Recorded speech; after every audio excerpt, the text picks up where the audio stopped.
ராமநாதபுரம் மாவட்டத்தைச் சேர்ந்த கட்டுமான தொழிலாளி ஒருவர் நகரும் வீட்டை கட்டி குடும்பத்துடன் வசித்து வருகிறார். திருப்புல்லானி அடுத்து மேலப்புதுக்குடி பகுதியைச் சேர்ந்த ஷாகுல் அமீத் சவுதி அரேபியாவில் கட்டுமான நிறுவனத்தில் வேலை செய்து வந்தார். கடந்த 6 ஆண்டுகளுக்கு முன்பு சொந்த ஊர் திரும்பிய அவர் புதிய முறையில் சொந்த வீடு கட்ட திட்டமிட்டார்.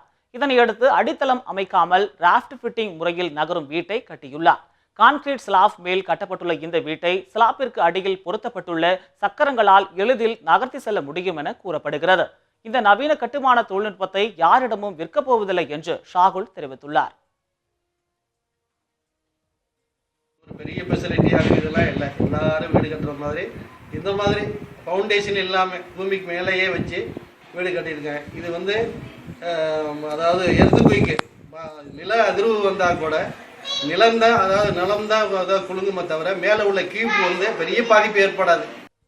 அவங்க சொன்னாங்க இது ஒன்றும் பயம் இல்லை, பூமி அதிர்வு ஏற்பட்டால் கூட இது பயம் இல்லை, பெல்ட் போட்டு கட்டடமே ஒத்தாப்புல தான் இருக்கும், ஒரே சமமாக இருக்கும் அப்படின்னு சொன்னாங்க. அவங்க தான் வெளிநாட்டில் 22 வருஷம் இருந்தாங்க.